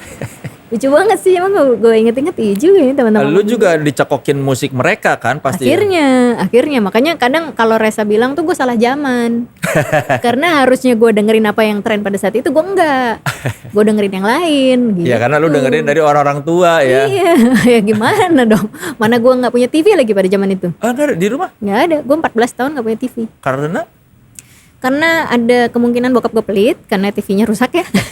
oh TV Terus habis rusak itu nggak dibenerin. Nggak dibenerin. Waktu itu pernah dibenerin, cuman jauh karena dia pengen tempat yang murah. Temennya yang dia nggak taunya rusak lagi, balik lagi males kan. Ya udah akhirnya nggak punya TV. Udah gitu ya, sesimpel itu. Jadi hiburan di rumah lu tuh lagu ya? Lagu dan baca. Gue tuh sampai langganan 5 majalah. Apa aja? Waktu itu Hai, Intisari, Mm-mm. majalah Tempo, Bobo dan Donald.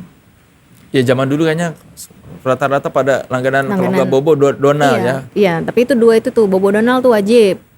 Tempo ya bacaan bokap sama nyokap lah gitu. Intisari buat semuanya ya, itu banyak hal-hal ringan lah. Iya, sama Hai. Kalau Hai buat abang gua waktu itu. Cuman akhirnya gua baca Hai juga. Dan dari situ wawasan musik lu. Wawasan musik gua dari Hai. Hai yang logonya masih kotak-kotak itu Iya. tuh. Wah, sampai kemudian diganti jadi lebih manis. Wah, itu buat gua sih majalah yang membentuk remaja gua. Radio dengerin nggak? Lalu didengerin. Radio apa? Radio SK. Radio humor, radio SK. Iya. Sama ya radio SK gue suka banget. Patrio. Patrio. Terus waktu itu kan anak-anak Alf pada Iya, siaran iya, di situ. iya. Ya kan? Jadi nah si bahasannya musik tuh waktu itu. Jadi menyenangkan sekali kalau dengerin mereka ngobrol. Malam jam 9 malam ke atas lah. Anak SD lu kan maksudnya. Kalau itu sudah udah SMA. SMA lah. Gitu. SMA lah kayaknya. Hiburan gue jadi radio dan bacaan buku. Gue nggak nonton TV. Pokoknya tontonan terakhir gue TV itu Oshin kayaknya. Lama banget. Tahun 80-an itu. Zaman TVRI. Jadi pas RCTI mulai masuk lu udah lagi nggak punya TV itu. Nggak punya TV gue. Sedih banget ya. Nggak punya TV tuh. Pergaulan gimana kalau orang ngomongin TV? Wah, gue udah out of context banget. Makanya gue jarang punya teman di sekolah kan. Iya kan SMA 34 tuh cukup gaul dong di Jakarta. Gaul kan? banget, Iya gaul kan? banget. Iya. Cuman ya gue banyak waktu ngeband pada saat itu kan. Udah ngeband. Reza tuh kelas berapa? Reza sangkatan sama gue Mas lah. angkatan. Gue cuman ketemu di kelas 1. Karena abis itu dia gak naik kelas, pindah sekolah. Tapi pindah sekolah gak naik juga sama. Ngapain dia pindah sekolah kalau kelasnya sama juga pulang. Harusnya kan pindah ya, naik kan. Naik, Pindah. cuma nggak tahu. Ini tetap di kelas yang sama. Nggak ngerti juga gue. Salah nego kayak. Salah negosiasi. Kenalan lu pertama kali dengan Reza seperti apa? Gue inget tuh cuman selisipan di studionya Doci. Oh, Doci PW PW Gaskin, Gaskin, dia dulu punya studio. Waktu itu ramai tuh anak-anak SMA, either SMA 66 kan dia sekolah di 66. Tapi dia sebenarnya satu SMP sama gue. Jadi udah kenal lah. Nah gue di 34. Jadi kalau nggak anak 34, anak 66 lah, Pondok Labu lah, latihan di studionya dia. Gue latihan di studionya dia. Gue inget banget tuh selisipan sama Reza, kan dia unik ya. Maksudnya perawakannya gampang dari dulu diingat udah lah. keriting-keriting gitu. Udah rusuh lah pokoknya penampilannya. Maksudnya ya mungkin agak botak ya, nggak sekeriting itu. Cuman karakternya unik lah. Kalau ngelihat dia emang orang jarang lupa gitu. Terus ya udah dari situ doang sebenarnya. Habis itu gue nggak pernah ketemu lagi. Mungkin ketemu cuman gue lupa lah. Maksudnya nggak terlalu ya nggak ada obrolan juga mungkin. Waktu selisipan nggak ada kenangan manis apa? Nggak ada sih. Ya cuman kayak oh ya udahlah gitu. Oh anak 34 juga oke gitu. Jago nggak? Oh biasa aja. Cih nggak. Terus ini lagi kapan? Kayak gini-gini nih yang ngerasa sebel nih. Unah gitu. Udah biarin Reza, jangan ditahan. Terus apa ketemunya lagi apa? Ketemunya lagi pas lulus gue pengen ngeband. Gue jadi diajak sama gitaris gue, dia diajak drummer gitu. Karena si gitaris sama drummer ini saling kenal nih. Ya udah akhirnya ketemu lah di band itu. Terus lu kayaknya dulu 34 ya? Iya gitu. Ngobrol lah, dia udah di Binus waktu itu. Gue belum masuk kuliah gue. Dia yang nggak naik, malah lu yang telat kuliahnya. Bener juga tuh. Jadinya malah lu ketinggalan sama dia ya? Ketinggalan, gue dia lulus duluan, gue malah belum. Aduh, Enda emang gue bandel banget sih gue dari dulu tuh. Astagfirullahaladzim, ya Allah, maaf ya. Tapi apa memori paling manis bersama Resa yang awal-awal tuh apa? Yang pertama kali memicu Gue kan susah banget ya diluluhkan hatinya sebenarnya, jujur aja sih. Gue tuh nggak gampang impress sama cowok sebenarnya. Karena ya apa ya, pokoknya hidup gue tuh dulu buat gitar doang lah. Mungkin dulu kalau gue bisa pacaran sama Paul Gilbert deh gue gitu kan. Jadi gue kayak nggak punya ketertarikan lah dari dulu pacaran. Nah, cuman waktu itu yang gue salut sama Resa adalah ketika dia lagi, kan kita satu band tuh. Iya. Dan dia tuh gue tahu sih dia berusaha banget sebenarnya untuk kayak nganterin lah apa. Cuman gue kan nggak biasa ya, maksudnya gue biasa sendiri. Jadi kadang gue juga menolak gitu, dan gue bisa sendiri gitu. Cuman ada satu momen di mana gue punya band satu lagi sebenarnya waktu itu di Bandung, dan kemudian dia jemput gitu. Dia jemput gue untuk pulang karena waktu itu gue harus, kalau nggak salah ada manggung juga lah gitu. Yang sebenarnya gue bisa sendiri juga, gue biasa kok naik kereta gitu, Jakarta Bandung gitu, Jakarta Jogja, gue biasa banget lah naik kereta sendiri gitu. Cuman waktu itu dia jemput dan gue tahu kondisi mobil dia tuh nggak layak sebenarnya untuk keluar kota gitu. Cuman dia nekat aja, dan gue tahu dia bukan tipikal yang kayak if should happens on the road dia bisa handle. Jadi kan waktu gue Iya. si Resa tuh begitu tuh. Nggak tahu diri lah ya, mobil tua maksain. Iya, dia kayak dan gue tahu dia kadang-kadang suka ya kayak gitu ya. Itu yang membuat gue sadar bahwa oh ternyata seniat dan sekuat itu dia mau menunjukkan, ada rasa kayak mau menunjukkan mungkin ketertarikan atau sayang atau tanggung jawab, ibaratnya gitulah. Ya, akhirnya dia jalan ke Bandung tapi nggak sendirian sama si Devris, karena gue bilang gue nggak mau sendirian ya gitu dijemputnya. Gitu, ada orang ya gitu. Orang ada mau PDKT suruh.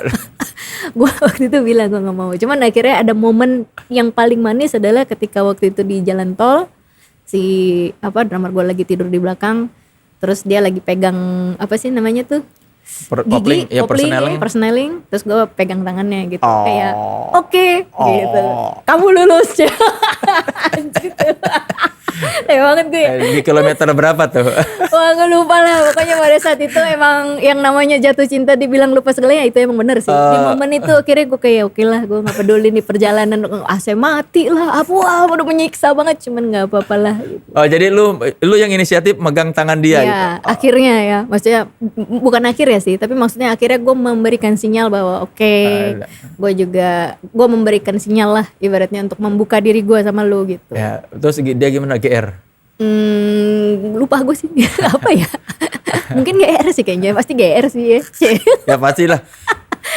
Ya cuman untungnya ya dia cukup cool ya, maksudnya bukan kemudian dia gimana, dia orang yang sangat cool, itu yang gue suka sama dia juga. Karena ada Devris di belakang. Iya.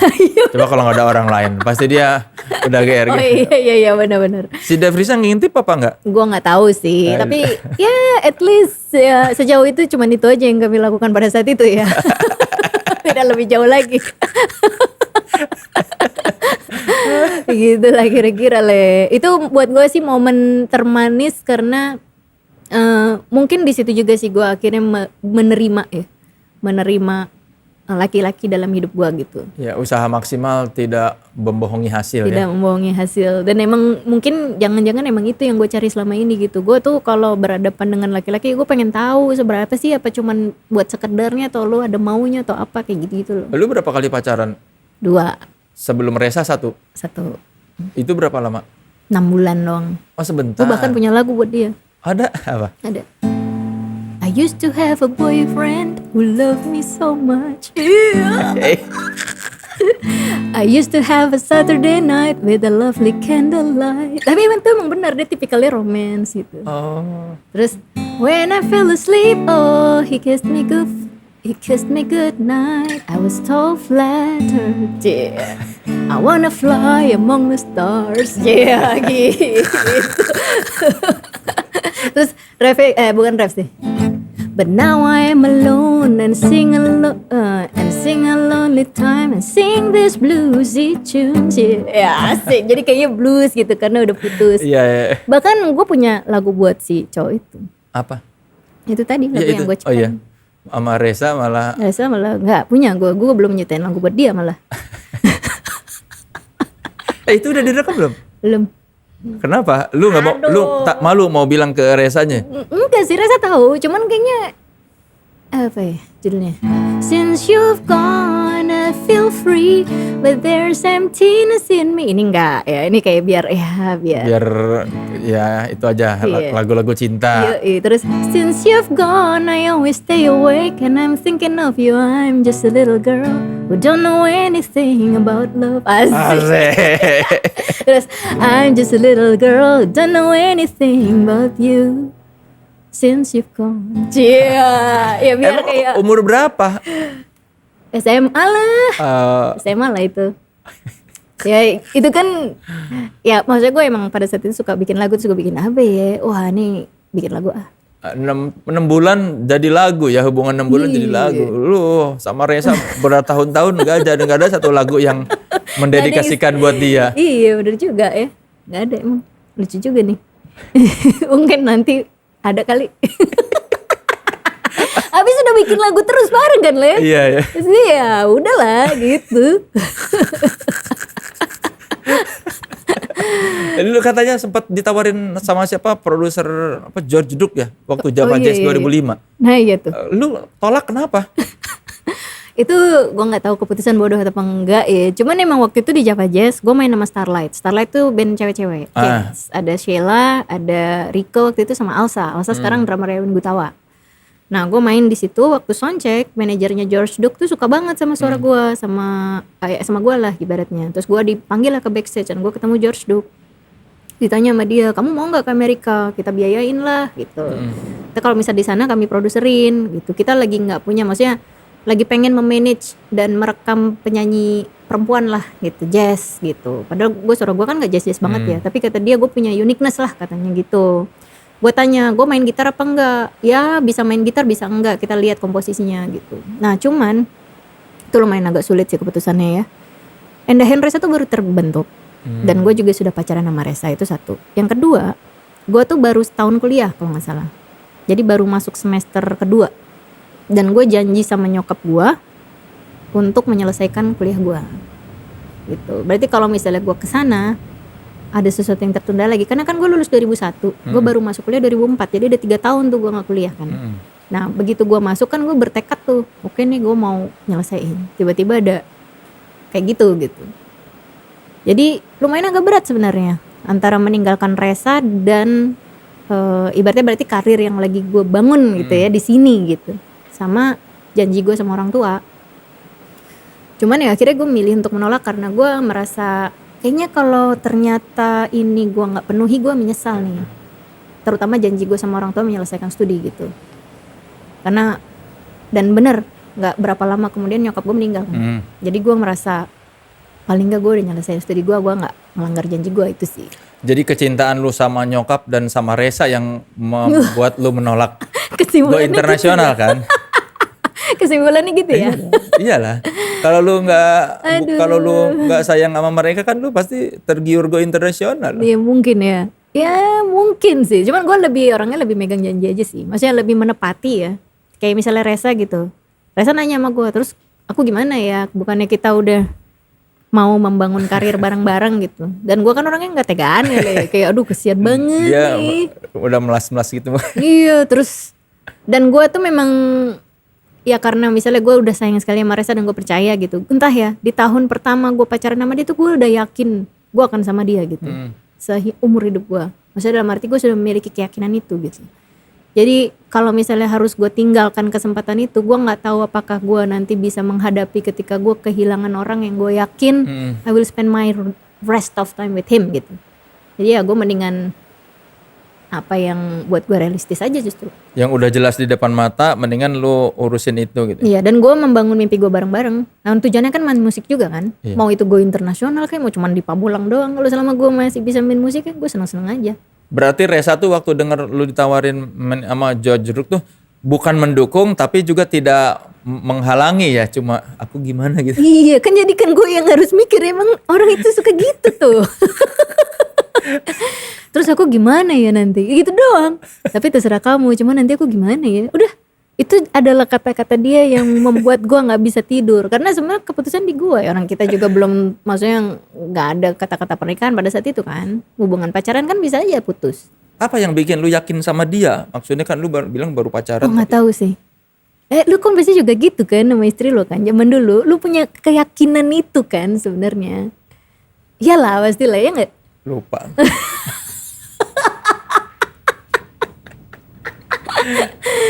Tahu kalau gue sih, gue apa ya? Gue setiap kali ketemu laki-laki ya, gue nggak tahu sih mereka PDKT atau enggak ya. Cuman gue selalu punya sense gitu. Oh, I'm gonna spend my time with him. Kalau ini nggak usah lah. Ini enggak gitu.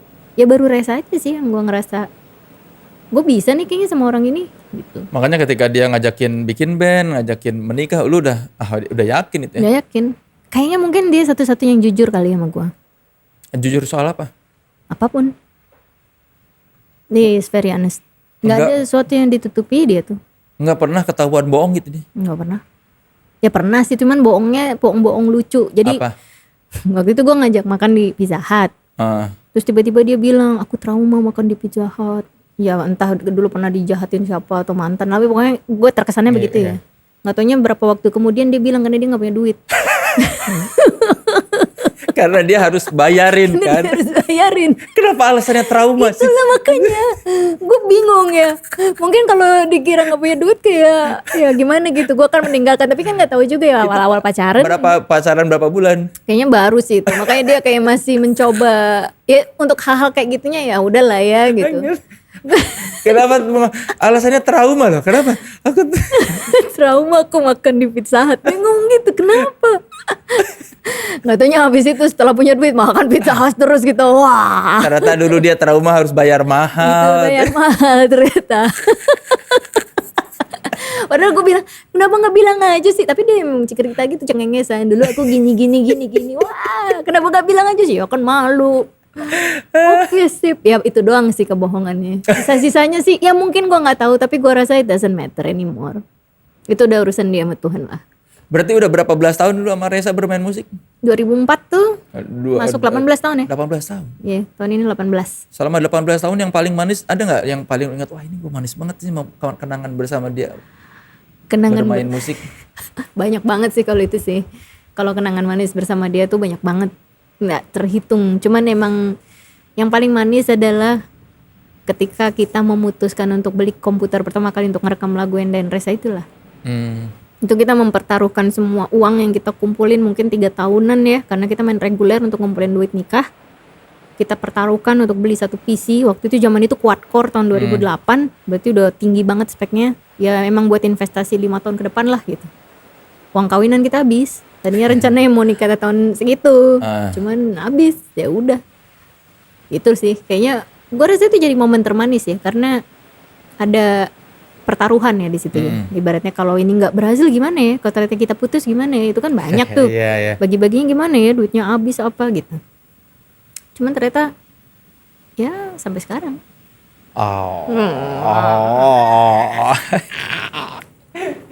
Oke, ini karena di podcast kita selalu ada gimmick, ada challenge. Kan tadi lu bilang musisi banyak band-band hair metal gitu ya? Iya. Van Halen salah satunya kan yang Van Halen salah satu, gue suka. Dikenalkan sama nyokap.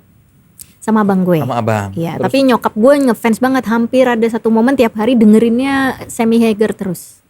Oh, dia Sammy Hagar bukan David Lee Roth. David Lee Roth. Iya, kalau gue dulu Sammy Hagar, belakangan gue suka David Lee Roth. Karena? Gak tau, lebih blues aja kayaknya.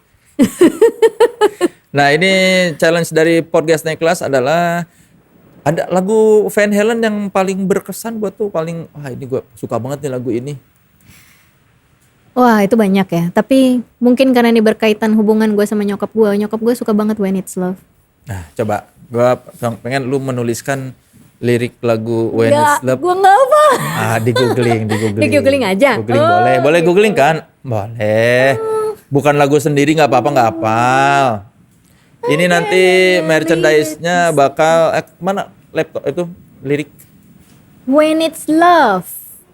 Abang minjem punya aja nih, punya abang aja nih, punya nih dah. How do I know when it's love? I can't tell you but it lasts forever. Oh itu dia tuh. Oh, how does it feel when it's love? It's just something you feel together when it's love tuh lagunya. Kesukaan nyokap gue. Jadi nyokap gue nyanyi itu mulu sampai gue Kan kalau kaset kan rewind, Dibulak-balik.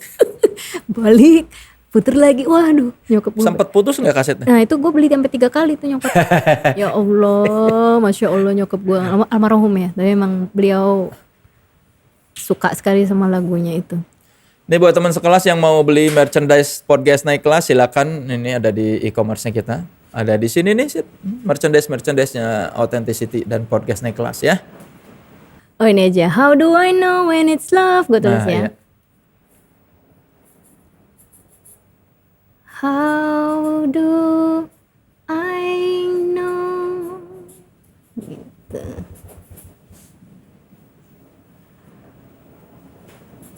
When it's love. Bagaimana gue tahu itu cinta? Itu juga lumayan ini sih buat gue. Iya gimana ya? Gitu. Gimana dong? Dijawab, I can't tell you, nggak bisa dibilangin emang. But it lasts forever. Oh, Asik. manis Ya banget. kan? I can't tell you, emang nggak bisa bilang. Ya, kayak tadi lu tanya sama gue, kenapa lu bisa yakin? Gue nggak tahu juga tapi, I can Coret aja. tell you, but it lasts forever. Itu rasa-rasa itu tuh. Itu dia. Pakai ditanda tangan dong, Endah Widya Stuti. Oh gitu. Iya dong, biar orang Lucu tahu itu yang banget nyoret. Kan nanti buat giveaway ya, buat teman sekelas yang mau Oh wow. tote bag ini, coba dikasih lihat. Set. Mau dihias-hias juga boleh tuh. How do I know when it's love? Atau di belakangnya lu mau gambarin apa gitu. Tell you, nggak tahu sih nih, harusnya Mas Reza nih yang kayak gini-gini dia lebih jago. Hon, harusnya kamu nulis liriknya yang ini, Hon. Nah, bisa jadi gitu tadi. Udah ikhlas aja Reza. Ikhlas aja ya, Hon, ya. Udah, terima Maaf aja. ya, Hon, ya Allah. Di belakangnya mungkin mau digambarin apa terserah, biar nggak kosong-kosong amat tote Gitu bag. ya. Apa ya? Endah Enresa atau apa gitu. Ya udah ini mungkin agak-agak gayanya Mas Reza lah. Ya kan? Iya, menggambar dia ya dan lu. Iya, dan gua gitu. Oh, tulis dong Endah Enresa. Oh iya. Kasih tanggal. Tanggal berapa sekarang? Tanggal berapa sekarang? 2 tanggal 5 April ya. Oke. 5 April 2022. 05 April 2022. Sama ini sekalian deh. Nah, ini buat teman sekelas nanti bakal ada giveaway juga. Kaos podcast naik kelas dari Authenticity yang ditandatangani oleh Endah yang nanti bisa kamu dapatkan infonya di Instagramnya Authenticity ya. Mantap. Ini lu tanda tangan lagi nih. Wah ini tantangan Itu juga. tanda tangan juga. Wow. Ini Banyak ya. dari Endah, gambar Endah Enresa tuh ada tanggalnya. Tapping kita podcast naik kelas 5 April 2022. Ini ada kutipan lagu Van Halen kesukaan Endah yang menurut dia paling manis liriknya. How do I know when it's love? I can tell you but it lasts forever. Yoi. Terima kasih banyak handphonenya. Apa boleh saya pulang? Cie. Berarti Earhouse sudah buka lagi. Earhouse sudah buka lagi. Orang udah bisa nongkrong di situ. Nah. Makan Kegiatan juga udah Iya. alhamdulillah ya. makanannya tuh kan unik-unik ya, mie goreng indie. Mie goreng indie, betul. Itu apa? Itu sebenarnya mie goreng biasa ukuran double, tapi ada apa sih istilahnya? Telur, ada daging-dagingan, ya gitulah. Resepnya anak-anak sebenarnya. Ada melupakanmu itu apa? Mie lupakanmu, mie rebus. Ada ininya, ada apa namanya? Ada rumput lautnya, kornet gitu. Mie lupakan. Kan lagu Endah Enresa ada yang judulnya melupakanmu. Oh iya, kan? jadi mie lupakan. Jadi mie lupakanmu. Sama mami takkan berlari. Marmi takkan Marmi. berlari. Martabak mie. Kan gue punya lagu judulnya Mimpi Takkan Berlari. Iya, jadi Marmi takkan berlari. Yoi. Idenya Resa lagi. Oh, idenya Resa. Jahehehe juga dari dia. Itu dari gua lah. Yang selengean. Itu gua lah itu. Kalian ini mengelola bisnis F&B belajar dari mana atau apa? Enggak ada sih. Itu sebenarnya dibilang bisnis juga enggak banget ya. Maksudnya dalam artian enggak prime lah. Intinya sebenarnya cuman kedai komunitas, tempat komunitas tapi ada yang makan minumnya gitu doang. Tapi kan sekarang udah hampir berapa?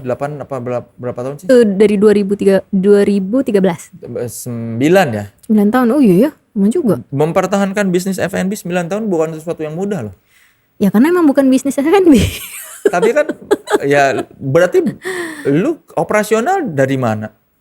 Ya memang ada dari situ, tapi juga kadang ada dari ya misalnya kayak sekarang gitu ya, karena kemarin sempat tutup kan tuh resto, ditumpu dari studio malah. Oh. Atau dari syuting-syuting lah yang ada di situ atau apa gitu. Ya sebenarnya emang itu CSR sebenarnya. CSR buat warga Pamulang. Warga Pamulang tuh, karena sebenarnya kan itu yang kerja juga part time ya, yang anak-anak mahasiswa yang emang mereka masih kuliah tapi pengen kerja. Jadi udah generasinya udah ganti terus. Karena emang sebenarnya untuk nambah uang saku aja. Ya, dan lu tuh memang bukan niatnya nyari duit dari Earhouse ya. Ini cuma supaya ada tempat buat komunitas berkumpul ya. Iya. Sebenarnya banyak dulu yang kayak mau ibaratnya kayak buka cabang lah gitu, ada franchise gimana.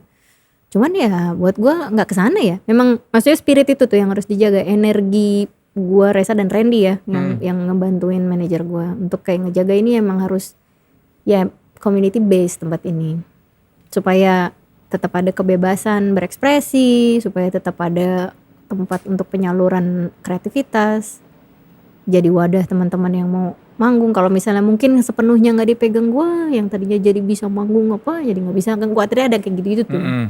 Ya itu sebenarnya sih yang dijaga. Jadi lu nggak menganggap berat itu mengelola kafe? Itu kan kafe kan, tetap hitungannya kan? Iya sih, ya berat sih. Cuman ya ada nilai lebih yang gue dapatkan di situ sebenarnya. Teman-teman yang baru dan yang banyak tuh buat gue udah nggak bisa dinilai dengan angka. Kebahagiaan itu yang bikin yang harusnya berat jadi terasa enteng gitu. Bener banget. Ketika misalnya orang datang terus main lagu mereka gitu ya, atau misalnya datang, Mbak, gue rilis single baru gitu, kemarin ini dari PR songwriting gitu. Wah itu happiness-nya nggak tahu apa. Atau bahkan mereka yang gue tahu mereka dari komunitas, terus kemudian nggak pernah datang lagi, tiba-tiba jadi seseorang gitu, atau misalnya nge-produce lah atau ngapain sukses. Ya itu juga kebahagiaan tak terhingga sih. Ya itulah keindahannya sih. Oh, boleh tepuk tangan dulu dong buat Endah. Ini kita sudah tidak terasa, sudah lama ya. Lama banget nih. Saya mau mengucapkan terima kasih buat Endah Widyastuti ya, sudah Sama-sama. datang ke podcast Naik Kelas. Endah ini ya membuktikan dia berangkat dari seorang gadis yang bermimpi menjadi gitaris terhebat di dunia, menjadi gitaris yang bukan hanya sempat menjadi gitaris terhebat pada satu kompetisi, tapi juga menjadi gitaris yang peduli pada lingkungannya ya. Terbukti bahwa dengan mendirikan Earhouse dan mendirikan Earhouse Songwriting Club itu sesuatu yang tidak dilakukan oleh banyak musisi. Kepedulian terhadap lingkungan dan komunitas ya, dengan kegiatan yang dilakukan oleh Endah dan Reza itu minimal ada regenerasi musisi dan ada ilmu yang bermanfaatnya. Amin, Amal insya jariah loh, udah meninggal juga masih Insya Allah. amalnya masih keras. Insya Allah mudah-mudahan ya. Maka dari itu kita nobatkan Endah naik kelas. Wah, gila naik kelas, asik. Ya bisa-bisanya gue aja. Oh iya. Terima kasih ya Endah sudah Terima kasih datang. banyak. Nanti kita lihat Endah menyanyikan lagu yang belum pernah direkam ya. Belum pernah direkam. Mungkin dan pernah direkam cuman enggak ya dirilis. Dirilis cuman terbatas banget waktu itu Iya. di CD. Cuman sekarang dicari di mana-mana susah lah. Nah lagu langka yang dibawakan di panggung juga jarang ya. Jarang banget. Karena takut menimbulkan air mata. Betul. Lagu tentang? Tentang nyokap gua. Gua tulis lagu ini waktu itu saat nyokap masih ada, usianya 50 something lah. Tentang nyokap gua. Jadi ceritanya tentang nyokap gua yang meskipun nilai matematika gue jelek, gue nggak diomelin gitu. Terus dia lebih milih baca buku daripada nonton TV gitu. Terus ya dia jalannya agak lambat karena nyokap gue dulu pengidap polio, jadi kakinya agak kecil satu, jadi dia jalannya kayak lambat gitu. Itu gue deskripsikan semua di lagu itu. Judulnya apa? truly I love you mom. Oh, manis sekali lagunya. Sekali lagi yang mau beli merchandise ini diingetin mulu lagi. Silakan beli di e-commerce ini ya. Merchandise-nya Podcast Naik Kelas dan Authenticity. Nih di sini nih. Nih. Beli di sini nih ya. Terima kasih Enda sekali lagi Terima kasih sudah banyak, datang ke sini. Terima kasih teman sekelas sudah menyaksikan Podcast Naik Kelas. Jangan lupa saksikan Podcast Naik Kelas minggu depan di kanal YouTube Authenticity. Juga dengan bintang tamu yang tak kalah manis dan karya maksimal. Dan orang-orang yang tentunya berkarya dengan konsisten menunjukkan otentiknya. Asik. Saya Soleh Solihun, sampai jumpa di Podcast Naik Kelas berikutnya.